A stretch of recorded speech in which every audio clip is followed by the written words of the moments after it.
처음에 우리나라에서 이제 유치를 해가지고 정부에서 올림픽 조직위원회를 구성할 때 각 부처에서 해당되는 공무원들을 차출해가지고 조직을 해놓고 그 당시 사무총장이었던 이용경 씨가 후에 이제 외무장관까지 했는데 그분이 나한테 연락을 해가지고 조직위원회에 사람들을 모아놓고 있는데 무슨 일부터 시작을 해야 될지 경험한 사람도 하나도 없고 해서 조 교수가 한번 와서 무슨 일부터 시작해야 될지 그걸 오리엔테이션을 좀 했으면 좋겠다고 말씀을 하셨어요. 그래서 내 경험이 아이덴티티 디자인을 많이 해봤기 때문에 그걸 기준으로 해가지고 오리엔테이션을 할 때 컨셉을 가장 먼저 도출해야 된다는 얘기를 하고 오리엔테이션을 끝냈는데 그때 이용경 사무총장이 당신 방에 와서 그 얘기를 좀 하자고 그래가지고 이용경 사무총장이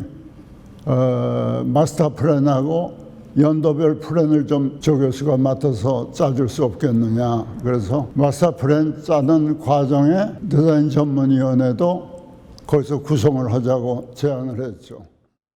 전문위원회 구성을 할 때는 내가 전문위원들 지명을 했는데 디자인 분야에서 현격한 실적이나 능력이 있는 분들 또 문학의 여러 장르에 걸쳐서 지식이 있는 분들 그중에서 이제 지명을 해가지고 위원을 위촉을 했는데 해마다 조금씩 그 위원들의 명단은 좀 변화가 있었을 거예요. 그리고 전문위원회에서는 각종 컴페티션에서 응모한 디자인들을 심사를 한다든가 또 그 컴페티션 할 때 응모의 요지를 정리를 해서 알려준다든지 이런 역할을 이제 하는 위원회를 만들려고 구성을 했던 거죠.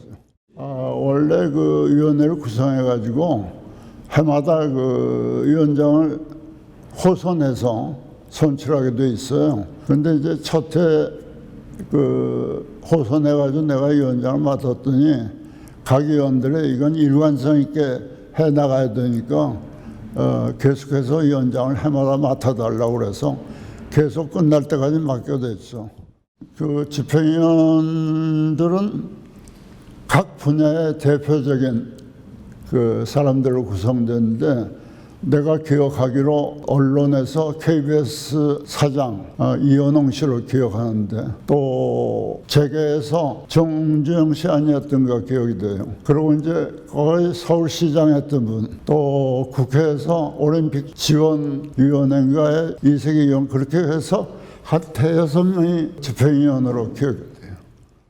아까도 얘기가 나왔지만 조직위원회 안에 각 전문위원이 내가 기억하기로 한 3개, 4개 있었던 걸로 기억하는데 나는 디자인 전문위원회 주로 일을 했고 유니폼 전문위원회라는 게 또 있어가지고 거기에도 내가 디자인 전문위원으로서 참여가 되고 그 조직의 하나로서 생긴 게 아니고 큰 요소들은 외주를 준다든지 할 수 있지만 조직위원회 안에서 사소한 그 디자인이 필요한 경우에는 일일이 그걸 외주를 줄 수가 없고 해서 내가 그 조직위원회에다 권유하기를 조직위원회 안에 공간을 하나 제공하고 거기에 연도별로 디자인 용역팀을 계약을 해서 장소를 제공해서 그걸 활용하시면 어떠냐 그래가지고 해마다 그 용역팀을 계약을 해가지고 장소는 조직위원회 안에 공간에서 작업을 하게 그렇게 유도를 했죠.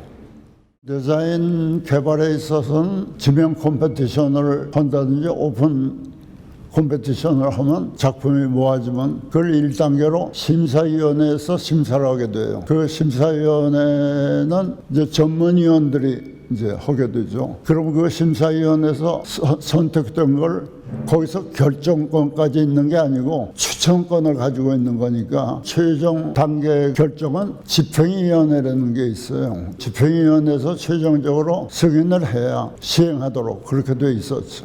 그렇게 크게 의견이 대립된 경우는 거의 없었고 사소한 거는 위원장을 맡았던 내가 양쪽의 의견을 감안해가지고 조율을 하고 큰 트러블 없이 잘 진행이 됐어요. 우리나라에서 디자인이 발전하게 된 역사도 오래되지 않았지만 또 그렇게 국제적인 이벤트를 경험했던 경험이 전혀 없었어요. 그래서 88 올림픽이 국제적인 이벤트를 유치해가지고 처음 하는 행사이기도 하지만 그 행사치고는 너무 큰 행사였죠. 그래서 모두가 어디서부터 어떻게 전개해야 될지 잘 모르고 있을 때니까 나도 개인적으로도 항상 위원으로서 뭘 어떻게 추진해 나가야 바람직한 디자인 개발이 될까 하는 걸로 항상 노심초사하고 있었던 거라 아마 관련된 분들 다 그런 심정으로 일을 했을 거예요. 내가 그 엠블렘도 그렇고 마스코트도 그렇고 디자인할 사람들을 지명을 했는데 나도 일개 디자이너라 그 지명할 때 나 스스로도 지명하고 싶었다고. 나도 디자이너로 누구보다 그게 자존심이 떨어지지 않고 나도 그런 조형을 해보겠다 하는 간절한 소망이 있었고 했는데 위원장을 맡다 보니까 내가 지명을 하면서 내 이름을 차마 넣을 수가 없어요. 그러니까 개인적인 그 욕망 때문에 전체적인 분위기를 흘릴 수가 없고 그래서 정말 참고 그 내 이름을 못 넣었는데 그 과정을 조직위원회 그 분들은 다 보고 있어서 잘 알죠. 그러니까 나중에 조직위원회 그 책임자가 오피셜 포스터만은 조학장이 직접 좀 디자인해 줬으면 좋겠다 그렇게 지명을 해 주더라고요. 그래서 그걸 맡게 됐는데 진행할 때 내가 역대 올림픽의 포스터들을 쭉 점검해 봤어요. 근데 그 포스터들이 다 그 당시로서는 최신의 표현 방법, 최신의 테크놀로지를 이용했더라고. 그래서 핸드 드로잉부터 시작해서 판화, 무슨 사진, 뭐 이게 쭉 그 과정에서 많은 변화가 있었는데 그래서 내가 생각할 때 88년 정도에는 어떤 변화가 있을까 조형 세계에서 그랬더니 그 당시 시작된 컴퓨터 그래픽이라는 게 그 당시 생각할 때는 88년 정도에는 조형 세계의 대단한 테크놀로지로 그 대두가 될 것 같아서 컴퓨터 그래픽으로 했으면 좋겠다 싶었는데 여러분도 다 아시겠지만 그 당시 우리나라에 컴퓨터 그래픽 하는 분이 없었어요. 그래서 좀 주변에 알아봤더니 내가 가까이 친하게 지내고 있는 일본의 교수가 하나 있는데 그 사람이 컴퓨터 그래픽을 전공을 하고 있었어요. 그래서 내가 기회가 있어서 내가 이러이러한 생각을 하고 조형할 때 컴퓨터 그래픽을 이용을 하고 싶은데 협조해 줄 수 있겠느냐 그랬더니 흔쾌히 협조를 하겠다 그래서 내가 서울에서 스케치를 한 7, 8가지 뭐 10가지 이렇게 풀 컬러로 스케치를 해서 이제 그 사람하고 만나가지고 이런 표현이 되겠냐 해서 그 시험해 가면서 그래서 완성한 게 공식 포스터에 기법이고 컨셉은 아까도 얘기했지만 반쪽 올림픽이 계속 하다 보니까 서울에서는 반쪽 올림픽이 또 되면 안 되겠다 싶어서 이데올로기를 떠나서 올림픽 정신으로만 가자 그런 그 컨셉으로 해서 오륜에서 이렇게 퍼져나가는 그런 형상으로 그 컨셉을 삼아가지고 진행을 했죠. 여러분들도 잘 아시겠지만 도쿄올림픽에서는 스포츠 포스터라고 따로 없고 오피셜 포스터를 만드는데 스포츠를 몇 가지를 택해가지고 그걸 전부 그 사용을 했는데 우리나라 스포츠 포스터는 내가 좀 욕심을 부려서 전 종목을 다 만들어 보자. 그래서 스포츠 포스터 전 종목을 만들었던 건 서울올림픽에서 처음 했던 거예요. 역시 그것도 기법은 오피셜 포스터하고 마찬가지로 컴퓨터 그래픽 이용했는데 스포츠 행사를 촬영했던 사진하고 컴퓨터 그래픽하고 믹스해가지고 중간 과정에 효과를 낸 거죠. 전 종목을 하려고 그러니까 우리나라 슬라이드 라이브러리에 가봤더니 몇 가지가 없어요. 그래서 미국 쪽에 알아봤더니 대여를 받는 형식인데 너무 비싸게 대여를 요구하고 근데 마침 그때 어떤 사람이 소개를 해가지고 일본의 기시포토라는 데가 아주 전문적으로 스포츠 사진을 취급하는 데가 있다 그래가지고 거기를 한번 방문해 봤더니 전 종목이 아주 충분한 자료가 있더라고요. 그리고 내가 이런 취지로 이렇게 컴퓨터 그래픽하고 믹스해서 써보려고 한다 했더니 흔쾌히 그 협조를 하겠다고. 그래서 기시 포토 라이브러리에 가서 우리가 마음대로 필요한 슬라이드를 셀렉트 해가지고 컴퓨터 그래픽하고 믹스해서 만들었어. 그 당시만 해도 지금처럼 컴퓨터 그래픽이 발전된 게 아니고 해서 초보 단계라 기종 이름을 지금 완전히 그 기억을 못하고 있는데 그 기계를 써가지고 현상 과정을 통해서 필름으로 뽑아보면 내가 필름으로 나오고 그걸 현상소에 가서 포지티브 필름으로 이제 바꿔가지고 그걸 다시 재판 과정을 통해서 아주 프로세스가 복잡했어. 사진하고 컴퓨터 그래픽 효과를 아주 충실하게 냈던 게 한 두 종목 생각이 나는데 양궁하고 그러고 사격 그거는 컴퓨터 그래픽하고 사진하고가 아주 병용이 된 전형적인 그런 표현으로 됐던 거죠. 스포츠 픽토그램을 만들 때 여러분들도 기억하시겠지만 그 뮌헨 올림픽 때 독일에서 그 개발한 픽토그램이 전 세계적으로 아주 호평이었어요. 그게 왜 호평이었나 하면 모듈이 정확하게 적용이 된 첫 사례가 돼서 그랬는데 그걸 몬트리올 올림픽 때 픽토그램을 자기들 자신이 개발하지 않고 뮌헨 걸 샀어요. 몬트리올 올림픽에서. 그랬더니 이제 그 다음에 뮌헨에서 서울 올림픽에다 팔겠다고.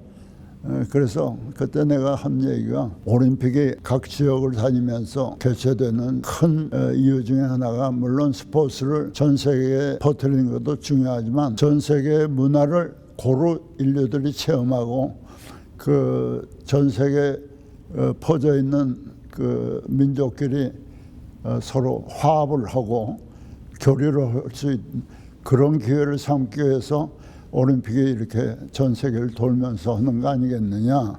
그런 취지에서 보면 각 나라 주최국의 문화의 수준 혹은 감성의 표현 이런 거를 디자인을 통해서 체험해 볼 필요가 있어서 픽토그램 같은 것도 그 지역마다의 감성에 맞는 그런 걸 개발하는 게 타당한 거 아니냐. 그래서 서울 올림픽 픽토그램은 우리가 개발하겠다. 우리 정서에 맞는 우리 표현 양식으로 해보겠다 해서 했던 거죠.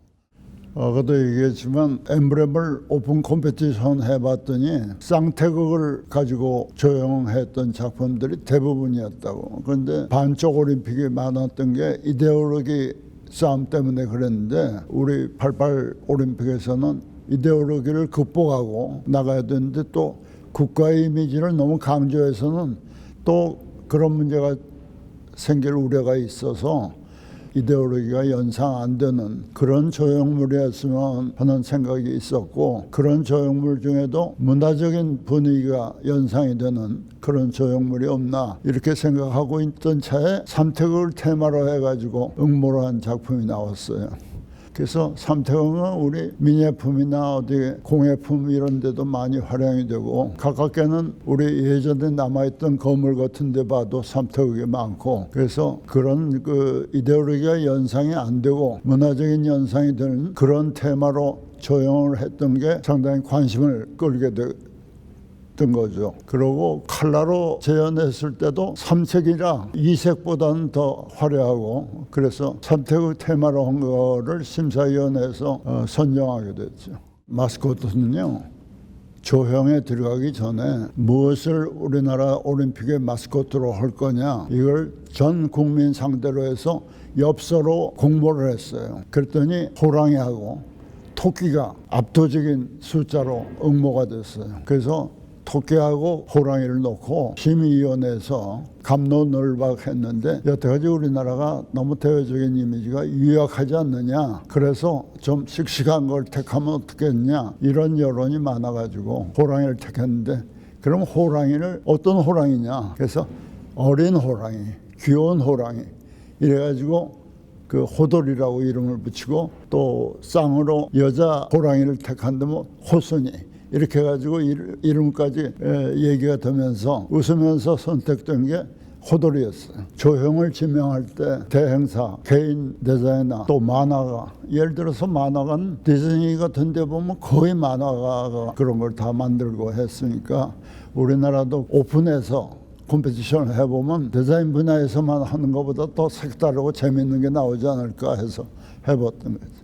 예전에도 그랬지만 요즘도 보면 조형적으로 만화에서 출발해가지고 나온 조형하고 디자인에서 출발해가지고 나온 조형하고 그 느낌이 좀 차이가 있어요. 만화에서 나온 느낌이라는 게 상당히 부드러워. 디즈니에서 나온 만화들 보면 되게 그렇잖아요. 근데 디자인에서 나온 조형물을 보면 만화에서 오는 느낌보다는 좀 하드한 느낌이 나고, 그런데 그건 소위 디자인이라는 건 복제 그 미술이라 그걸 여러 가지 매체에서 활용할 때 흐트러지지 않는, 그러니까 착오가 생기지 않게 하기 위해서 그렇게 다듬을 수밖에 없는 거고, 그래서 그 후에 쭉 여태까지 호돌이 마스코트를 이렇게 보면 사용할 때 그렇게 큰 차질 없게 변동이 크지 않게 이렇게 유지가 되고 있는 거죠. 나 자신도 그렇지만 그때 우리나라가 처음으로 국제적으로 가장 큰 이벤트를 개최를 하게 되고 거기에 따른 이제 디자인 개발을 하게 됐는데, 그러니까 엄격히 얘기하면 아무도 체험을 못했던 거죠. 근데 그동안에 이제 세계 각국에서 했던 걸 모두 참고로 해가면서 다양하게 이제 개발을 해봤는데, 한마디로 요약해서 얘기한다면 내가 좀 비교적 위원장으로서 일하기가 고마웠고 쉬웠던 건 모두가 협조를 잘해줬어요. 그러니까 갑론을박 이렇게 시끄럽게 혼선이 생기지 않고 합리적으로 타당하면 모두 적극적으로 협조해주고, 그래서 그 당시로서 지금에 비하면 훨씬 표현은 너무 어떨지 모르지만 단합이 잘 되고, 그래서 큰 대고 없이 빨리 진행이 됐던 게 아닌가 그렇게 생각이 드는 거예요. 여러분들도 다 기억하시겠지만 84년도가 LA 올림픽이었고 80년도가 모스크바 올림픽이었는데, 모스크바 올림픽 때는 자유진영에서 전부 보이콧을 해서 반쪽 올림픽이 되고, 그랬더니 이제 LA 올림픽 때는 또 공산권에서 보이콧해서 반쪽 올림픽이 됐는데, 우리나라 서울 올림픽 때는 남북이 이렇게 대치하고 있고 해서 세계 각국에서 될 수 있으면 많은 나라가 참여하게 하는 게 조직위원회의 1차적인 목표였어요. 그러니까 컨셉을 만들 때도 세계적인 평화, 화평 이런 걸 테마로 해서 그 조직위원회에서 공모를 한 게 화합과 전진 이런 컨셉이었기 때문에 나머지 디자인도 다 그쪽에다 맞춰가지고 포커스를 맞춰서 개발되고 온 거죠. 지금 와서 돌이켜보면요, 그 당시에도 그런 느낌을 좀 가졌지만 우리 디자인 분야가 발전이 시작된 게 1천화인데, 그런데도 불구하고 그렇게 국제적으로 가장 큰 이벤트에 필요한 디자인을 우리들 능력으로 개발했다, 이런 데서 자신감도 생기고, 또 그 과정에서 여러 가지 노력을 하고 고심한 결과가 조형의 감각도 발전이 되고 테크닉이 여러 가지로 다양해졌다 하는 그 두 가지가 우리 디자인 분야의 큰 득이 아니었나 이런 생각이 드는군요.